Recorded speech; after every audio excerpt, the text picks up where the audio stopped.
네, 여러분 7주차 과제를 내준 OSPF 라우팅 프로토콜 설정하는 과제 간략하게 하는 방법에 대해서 데모를 해줄 테니까요. 여러분 잘 설명 듣고 여러분도 직접 한번 OSPF 라우팅 프로토콜 설정을 해보기 바랍니다. 일단 과제로 주어진 파일을 열면은 이와 같은 화면이 나타나는데 여기 반드시 자기 이름 적어야 된다고 했죠. 네, 그렇지 않으면 게스트 프로파일로는 진행을 못해요. 그러니까 반드시 자기 이메일은 적지 않아도 좋습니다. 네, 진행을 하면 자, 수업 시간에 얘기했듯이 여러분 우선 이 네트워크 토폴로지에 대한 이해를 먼저 하는 게 중요합니다. 지금 이 헤드쿼터스하고 데이터 서비스라고 되어 있는 부분이 로컬 랜이라고 생각을 하면 되고 이 ISP, 인터넷 서비스 프로바이더 클라우드를 통해서 외부의 어떤 서버에 접속을 할 수 있는 그런 시나리오로 이 토폴로지를 구성을 해 놓은 거예요. 그리고 로컬 네트워크에는 헤드쿼터스하고 데이터 서비스에 각각 점 대 점으로 연결되어 있는 3개의 라우터, 그 다음에 이 스위치를 이용을 해서 멀티 액세스 네트워크라고 되어 있는 이 3대의 라우터로 이루어진 네트워크가 모두 다 동일하게 OSPF 영역 0번으로 우리가 라우팅 프로토콜을 설정해야 하는 상황이죠. 그리고 각각의 링크에는 해당 네트워크 번호들이 다 있으니까 이거는 어드레싱 테이블 참조하면서 여러분이 처음에 네트워크 토폴로지 이해하고 과제를 하면 되겠습니다. 자, 일단 단일 영역이에요. 멀티 에어리아가 아니라 싱글 에어리아 구현하는 거고 OSPF 라우팅 프로세스는 10번을 이용을 해서 모두 설정을 해야 한다. 네, 자, 첫 번째 요구사항을 봅시다. 헤드쿼터스 네트워크 어딘가요? 여기입니다. 헤드쿼터스 네트워크 구성하는 3개의 P2P-1, P2P-2, P2P-3 이 네트워크에는 네트워크 및 인버스 마스크를 이용을 해서 OSPF 라우팅 프로토콜을 설정해라. 구문은 이러이러하다. 네, 수업시간 강의 자료 통해서 설명을 했듯이 자, 그러면 요 헤드쿼터스에 전역 특권 실행 모드 들어가고 전역 설정 모드 들어가고 라우터 OSPF 그 다음에 프로세스 아이디를 쓰게 되어 있죠. 명령 구문에 여기서 10번을 사용하라는 얘기예요. 그리고 네트워크가 지금 총 4개가 있어요. P2P는 요런 아니죠. 3개죠. 미안합니다. 3개 하나 둘 셋. 그래서 10.0.0.0이라는 네트워크 요거는 인버스 마스크가 0.0.0.3이고요. 에어리어가 0번이다. 두 번째 네트워크는 몇 번인가요? 10.0.0.8 네. 마찬가지로 서브넷 마스크는 슬래시 30이니까 와일드카드 마스크가 0003이 되겠고요. 그 다음에 세 번째는 여기 지금 가려서 안 보이는데 오른쪽 BC1이라는 라우터하고 연결된 10.0.0.12번 네트워크예요. 그래서 이 부분만 12 이렇게 바꾸면 되겠죠. 자, P2P1에 대한 OSPF 라우팅 설정은 끝났어요. 그 다음에 P2P2에 대한 것 똑같은 방식으로 해볼게요. 라우터 OSPF 10번 하고 들어가서 네트워크가 10.0.0.0 자, 이와 같은 이 네트워크는 뭔가요? P2P2에서 P2P1을 연결하는 네트워크 번호죠. 네, 그 다음은 P2P2와 P2P3를 연결하는 지금 방금 이러한 메시지가 나왔는데 이거는 뭔가요? 이미 P2P1에 OSPF 설정을 해 놓았는데 P2P2에 이 10.0.0.3이라는 10.0.0.0의 슬래시 30이라는 네트워크 번호를 입력한 순간 이것도 OSPF 프로토콜 프로세스를 동작시키는 명령어거든요. 그러니까 이 P2P2와 P2P1 간의 네이버 이웃 관계가 여기 보면은 ADJCHG라고 써있죠. Adjacency Change 인적 관계가 뭔가 변경사항이 생겼다. 그런 걸 나타내는 거예요. 그래서 이웃의 아이디가 뭔지 여기 10.0.0.13이라고 나오는데 이거는 왜 13일까요? P2P2 입장에서 P2P1의 라우터 아이디를 보여주는 거거든요. NBR이라는 거는 네이버고 네이버의 라우터 아이디. 수업 시간에 얘기했지만은 우리는 별도의 설정을 하지 않았기 때문에 P2P1은 룩백 인터페이스도 없기 때문에 활성화된 인터페이스의 IP 주소 중에 가장 큰 값, 그게 10.0.0.13이거든요. 이 값을 가지고 이 라우터 입장에서 인접 관계를 맺는 라우터가 생겨났다. 그런 걸 화면에 보여주는 겁니다. 네, 그래서 다시 이어서 라우팅 설정을 할게요. 이게 아니죠. 10.0.0.30을 했고, 그 다음에 10.0.0.4라는 네트워크도 있고요. 그 다음에는 아래쪽에 로컬 랜 두 개가 있어요. 뭘 얘기하냐면 이 부분이에요. 이 부분. 그래서 192.168 1.0과 192.168 2.0 네트워크가 있죠. 이거를 조금 커맨드가 지저분했으니까 새로 입력을 할게요. 192.168 1.0 이거는 슬래시 24니까 인버스 마스크, 즉 와일드카드 마스크가 0.0.0.25가 되는 겁니다. 이렇게. 그 다음에 2.0 네트워크도 있죠. 이것도 같이 입력하고. 그러면 두 번째 P2P 라우터의 P2P-2 라우터에 대한 설정이 끝났어요. 자, 이제 세 번째 똑같은 방법으로 할게요. 라우터 OSPF하고 네트워크 10.0.0.4라는 네트워크가 있죠. 에어리아 0번, 그 다음에 10.0.0.8이라는 네트워크가 있죠. 그 다음에 로컬 네트워크로 190.168 가려서 안 보이지만 3.0이에요. 그런데 주의하세요. 서브넷 마스크가 슬래시 28이네요. 네. 90.168 3.0 0.0.0. 몇일까요? 앞에서부터 28개의 비트가 모두 서브넷 마스크고 나머지 4비트만, 그러니까 인버스 마스크로는 15가 됩니다. 에어리아 0번입니다. 이것도. 네, 그래서 3개의 지금 과제 요구사항에서 얘기한 이 부분은 끝났습니다. 그렇죠? 다음 두 번째 요구사항, 데이터 서비스 네트워크. 데이터 서비스 네트워크가 어딘가요? 이 부분이죠. 이렇게 BC1, BC2, BC3 라우터에는 인터페이스에다가 OSPF 설정을 해라. 네, 강의 시간에 잠깐 하다가 데모를 이제 조금 보여주긴 했는데 봅시다. 여기는 인터페이스 설정 모드에 들어가서 이 BC1에는 인터페이스가 3개가 있거든요. 자, 인터페이스 시리얼 0/1/0이라는 게 있고, 과제 지침에서 명령어를 이렇게 알려줬죠. IP, OSPF 명령어고 프로세스 아이디는 10번을 쓰라 그랬으니까 10번 쓰면 되고, 에어리아에서 에어리아를 적어주면 되죠. IP, OSPF 10번, 에어리아는 0번이다. 이렇게 하라는 얘기예요. 그 다음 또 다른 인터페이스. 자, 여기도 어드제이센시가 또 올라오죠. 왜? P2P1과의 인적관계가 맺어졌다. 이미 이쪽에서 설정을 했기 때문에. 자, 봅시다. 로그 메시지가 나오면은 여기 프롬프트에 명령어가 이제 잘못 입력될 수 있으니까 여러분이 주의해서 엔터키를 몇 번 입력하고 제대로 정확하게 인터페이스를 찾아서 해야 되겠습니다. 지금 010에 대한 것만 했어요. 그 다음에 두 번째는 011에 대한 것도 똑같이 이런 명령어. 즉 이 인터페이스도 10번 프로세스를 이용하고 영역은 0번인 값을 가지고 동작하는 OSPF 프로토콜이다. 그 다음에 그 다음에 기가빗 이더넷이죠. 여기입니다. 지금 이 부분 하고 있어요. 여기 기가빗 이더넷 0/0/0에 대해서도 역시 이렇게. 네. 첫 번째 라우터 멀티 액세스 네트워크의 BC1이라는 라우터에 대한 설정은 끝났습니다. BC2에 대한 것도 보죠. 똑같은 방법으로 입력을 하면 돼요. 명령어를. 인터페이스 BC2는 기가빗 000이 있어서 IP OSPF 10번 영역은 0번이다. 또 다른 인터페이스는 기가빗 이더넷 001이 있네요. 여기도 역시 동일한 네, 맞죠? 네, 000과 000. 네, 됐어요. 그 다음에 BC3에 대한 것 볼까요? 인터페이스 여기도 역시 기가빗 000 영역은 0번.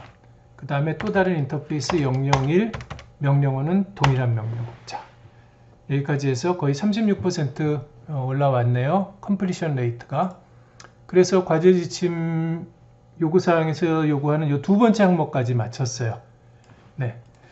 그 다음에 이 부분이에요. 멀티 액세스 네트워크 라우터의 아래와 같이 라우터 아이디를 설정해라. 이런 명령어. 이거는 이미 강의 시간에 강의 자료를 통해서 소개해 준 바가 있죠. BC1 볼까요? 여기는 지금 현재 인터페이스 설정 모드에 있으니까 이 라우터 아이디를 설정하는 거는 OSPF 설정 모드로 들어가야 돼요. 여기서 라우터 아이디 6.6.6.6 이렇게 입력을 하는 겁니다. 그 다음 BC2에 대해서도 마찬가지예요. 여기서 인터페이스 설정 모드에 나와서 라우터 OSPF 10번이고요. 라우터 아이디 몇 번인가요? 555 그렇죠? 네. 그 다음에 BC3 역시 인터페이스 설정 모드에서 나와서 OSPF 설정 모드로 들어간 다음에 라우터 아이디 4.4.4.4 네, 여기까지 했더니 컴플리션 레이트가 45%가 됐네요. 네, 참고하기 바랍니다. 그래서 세 번째 요구사항까지 끝났어요. 그 다음에 필요하지 않는 곳으로는 OSPF 라우팅 업데이트를 보내지 않도록 설정해라. 방법은 이와 같다. 패시브 인터페이스하고 인터페이스 유형, 인터페이스 번호. 자, 지금 이 토폴로지에서 필요하지 않는 곳이라는 곳이 어디일까요? 라우팅 프로토콜이 주고받는 OSPF 패킷들은 라우터 간에 주고받는 거죠. 이 라우터 간에 주고받는 거죠. 라우터의 로컬 영역, 이러한 이더넷 네트워크, 즉 여기 이런 곳은 그 다음에 더 나아가서 BC1에서 사실 ISP 클라우드 쪽까지 이거를 포함하는 게 안전하겠어요. 이 컴플리션 레이트 올리기 위해서 사실 ISP 클라우드하고는 OSPF 라우팅 프로토콜로 동작을 하지는 않습니다. 네, 근데 일단 아까 위에서 명령어 입력을 하기는 했는데 하여간 지금 중요한 거는 이 부분 로컬 네트워크에는 OSPF 라우팅 업데이트를 보내봤자 그거를 받아서 처리할 만한 라우터 장치가 없으니 이쪽으로 보내는 거는 낭비다, 비효율적이다 그런 내용이에요. 그러니까 P2P2, P2P3, BC2, BC3 나아가서 이제 BC1의 요 ISP 클라우드 쪽까지 뭐 한번 해볼게요. 자, 먼저 여기 지금 라우팅 프로토콜 설정 모드 이미 들어와 있죠. 여기서 패시브 인터페이스라는 명령어 여기 지침에 알려주고 있잖아요. 네, 패시브 인터페이스 뭘까요? 기가빗 000 그 다음에 001 맞나 확인해 볼게요. P2P2는 기가빗 000, 001 그렇죠. 이 두 인터페이스. 그래서 라우팅 업데이트를 줄 필요가 없고요. 그 다음에 P2P3는 기가빗 000 하나네요. 네, 이렇게 해주면 되겠죠. 그 다음에 BC2도 마찬가지입니다. BC2는 이 아래쪽 인터페이스 192.168 4.0 네트워크로는 안 보내지만 이쪽 10.0.1.0으로 정의되어 있는 이 멀티 액세스 네트워크로는 정보를 보내야만 됩니다. 왜?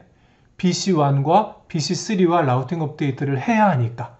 무슨 얘기인지 알겠죠? 그래서 BC2가 요 라우팅 어드레싱 테이블에 이 기가빗 인터페이스가 두 개나 있다고 이걸 다 패시브 인터페이스로 만들면 안 되는 겁니다. 바로 192.168 4.11로 정의되어 있는 요 기가빗 000만 패시브 인터페이스로 만들어야 돼요. 0, 0, 0. 내가 얘기하면서 계속 입력하니까 실수할 수 있으니까 0, 0, 0이죠. 네, 요것만 입력을 하는 겁니다. 됐어요. 그 다음에 BC3의 경우도 마찬가지죠. BC3는 어딜까요? 192.168 5.0 네트워크가 정의되어 있는 역시 기가빗 이더넷 0/0/0 인터페이스입니다. 됐어요. 이렇게 하면 되고 아까 사실 이거 채점에는 영향을 미치지는 않을 것 같은데 안전을 위해서 사실 저 아까 얘기했듯이 ISP 클라우드 쪽으로는 이게 BC1의 어떤 인터페이스인가? 64.0.100.2이라는 IP 주소를 가지는 쪽이거든요. 그러니까 시리얼 0/1/1 일단 입력을 사실은 이거는 실제로는 조금 부적절한 설정이기는 해요. 아까 얘기했듯이 ISP하고는 OSPF 라우팅 프로토콜로 라우팅 업데이트를 하지 않아요. 다른 프로토콜을 사용을 해요. 그런데 앞서 내가 데모를 할 때 막 정신없이 이 BC1이라는 라우터가 가지고 있는 이제 모든 인터페이스별로 아까 설정을, 왜냐하면 아까 다 설정을 했죠. 이렇게 011이라는 인터페이스에도 OSPF 설정을 다 해놨기 때문에 그냥 통일성을 기하기 위해서 명령을 입력을 했다. 자, 여기까지 한 시점에서 57%까지 됐네요. 그래서 불필요한 라우팅 업데이트 보내지 않도록 하는 설정은 여기까지 하는 방법 다 데모했고요. 그 다음 라우터 BC1이 멀티 액세스 네트워크에서 항상 DR이 되도록 가장 높은 OSPF 인터페이스 우선순위를 설정하라. 방법은 이와 같다. 이건 강의 자료에서도 설명했던 내용이에요. BC1의 인터페이스는 이쪽이죠. 10.0.1.0. 네, 요게 인터페이스 10.0.1.0이니까 10.0.10 그렇죠. 기가빗 000 인터페이스입니다.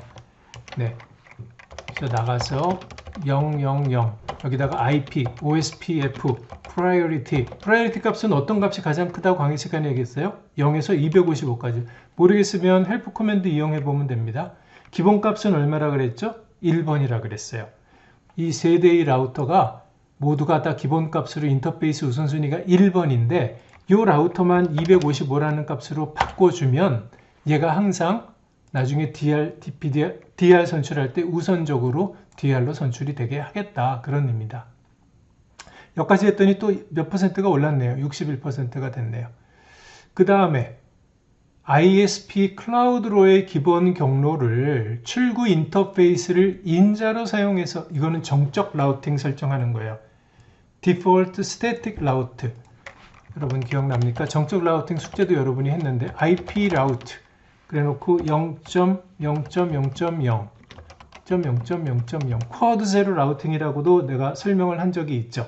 쿼드 제로 라우팅 이렇게 해놓고 그 다음에 인자는 시리얼 인터페이스, 자기의 출구 인터페이스라 그랬잖아요.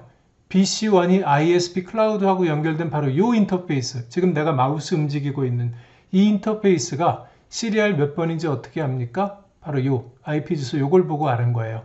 ISP 시리얼 0/1/1 네, 시리얼 0/1/1 자, 요렇게 네, 요거 입력하니까 뭐 어떤 메시지가 나오긴 하는데 이건 뭐 읽어보면 알겠지만 이건 반드시 외부하고 뭐 점대점으로 연결되어 있는 것과 같은 포인트 투 포인트 인터페이스에만 적용을 해야지, 그렇지 않으면 성능에 영향을 미칠 수 있다. 뭐 그런 내용이 적혀져 있습니다. 항상 쿼드 제로 라우팅 하면은 이러한 메시지가 뜨게 돼 있어요. 자, 그리고 나서 다음번 요구사항을 볼까요? 그 다음에 네트워크 내의 모든 OSPF 라우터의 ISP로의 기본 경로를 자동으로 분배. 요거는 내가 여러분 강의 시간에 언급하진 않았던 내용인데 지금 좀 설명을 해줄게요. 이 지금 여기서 여기까지 헤드코트하고 데이터 서비스, 지금 이거 자꾸 끌어당기면은 요거까지 포함이 돼가지고 그런데, 자, 이 네트워크가 로컬 네트워크예요.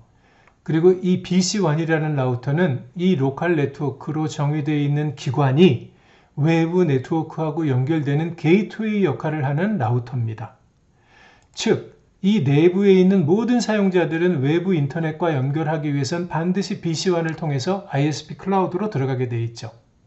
이런 경우 BC1은 내부 네트워크에 있는 모든 라우터들, 더 나아가서 이제 일반 사용자 장치들이 외부로 나가기 위해서는 어디를 거쳐서 나가야 된다는 것을 알려줘야 돼요. 그렇게 알려주는 방법이 여기서 얘기하고 있는 기본 경로 설정을 자동으로 분배한다, 디스트리뷰션 한다라는 얘기예요. 좀 더 쉬운 말로 하면은 BC1 입장에서 이런 얘기를 라우팅 프로토콜에 실어서 하는 거예요. 너희들 외부와 통신하기 위해서는 항상 이쪽 길을 이용해라. 그 길이 어떤 겁니까? 방금 전에 설정한 IP 라우트 0.0.0.0.0.0.0 해놓고 시리얼 0/11 바로 이 인터페이스. 외부로 나가기 위해서는 반드시 내가 가지고 있는 시리얼 인터페이스 012를 통해야 한다. 그걸 방송이라는 말은 쓰지 않는데 분배해 주는 거예요. 경로 정보를. 그걸 하기 위한 명령어가 이 명령어고 요 한 줄만 입력하면 되는데 여러분이 강의 자료에 포함되어 있지 않고 강의 시간에 내가 설명을 안 했기 때문에 추가로 부연 설명을 했습니다. 이거를 그러면 어디에 입력을 해야 될까? 여러분 지금 이 모드, 지금 이거는 글로벌 컨피그레이션 모드죠. 여기서 하면 안 돼요. 라우팅 프로토콜과 관련된 명령어이기 때문에 라우팅 프로토콜을 설정하는 이 모드, OSPF 라우팅 컨피그레이션 모드에 들어가서 Default Information, 여기에 Originate 이렇게 입력을 하는 겁니다. 네, 이렇게 하면은 이제 이 정보가 다른 라우터에 다 전파가 되도록 돼 있어요. 잠시 후에 다른 라우터에서 이 디폴트 라우트 정보가 어떻게 보이는지 조금 이따 잠시 확인을 해 보도록 하겠습니다. 내가 혹시 이제 강의하다가 이제 동영상이 끊겨서 데모를 못할지 모르겠는데 기억을 이제 깜빡해가지고 그러면 여러분들이 다른 라우터에서 show IP 라우터 해가지고 한번 확인해 보면 돼요. 내가 지금은 이 과제 지침 요구사항에 있는 것을 순차적으로 나가야 하기 때문에 격가지로 이제 빠지지 않으려고 지금은 바로 진행을 할게요. 다음 요구사항은 기가빗 인터페이스의 비용은 1이 되도록 그리고 패스트 이더넷 인터페이스 비용은 10이 되도록 요거는 여러분에게 강의 시간에 설명한 적이 있어요. OSPF 라우팅 프로토콜의 코스트라는 거는 어떻게? 대역폭을 기준으로 한다. 그리고 그 대역폭은 레퍼런스 밴드위스라는 게 있어서 레퍼런스 밴드위스는 얼마다? 10의 8승, 즉 100mbps급 속도를 기준으로 처음에 라우팅 프로토콜을 설계했다. 그런데 지금 우리는 지금 정확히 확인은 내가 안 해봤지만 이제 기가빗 이더넷 인터페이스가 있기 때문에 그거를 수용하기 위해서는 레퍼런스 밴드위스를 바꿔서 기가빗 이더넷 인터페이스가 비용이 1이 되고 패스트 이더넷은 10이 되도록 해야 된다. 기본 값으로 하면 어떻게 된다 그랬어요? 레퍼런스 밴드위스가 10의 8이니까 패스트 이더넷이 코스트가 1이 나오고 기가빗 이더넷은 0.1이 나오기 때문에 그게 안 되는 거예요. 소수점 값이. 그래서 그 값을 다 바꾸라는 얘기예요. 지금 여기가 어딘가요? BC1이네. 여기서부터 바꿉시다.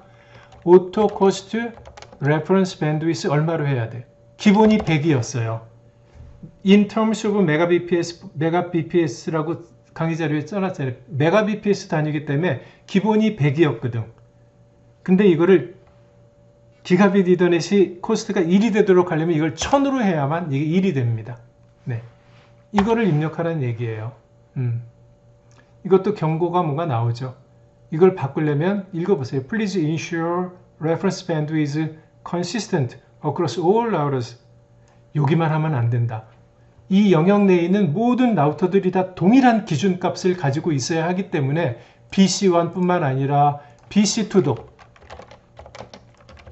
1000으로 BC3도 역시 autocost reference bandwidth 1000 그 다음에 저쪽에 있는 P2P1, P2P2, P2P3도 해줘야 돼요. 라우팅 프로토콜 설정 모드에 들어가서 autocost reference bandwidth 1000 그 다음 P2P2 여기 아직 살아있네요. 이 모드에 들어가 있네요. autocost reference bandwidth 1000 마지막 P2P3 네,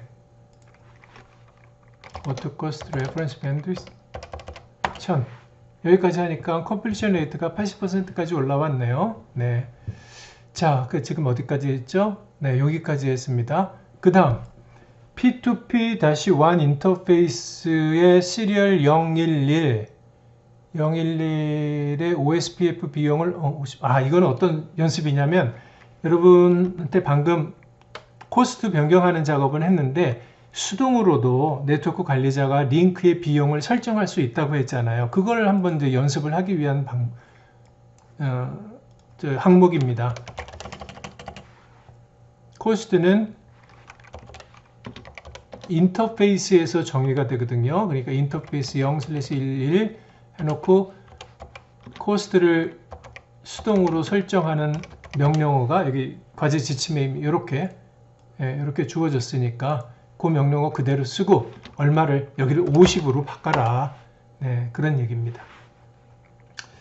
그 다음에 마지막 요구사항이네요. P2P1과 BC1을 연결하는 인터페이스에 OSPF hello 및 dead 인터벌을 기본값의 2배로 설정하라.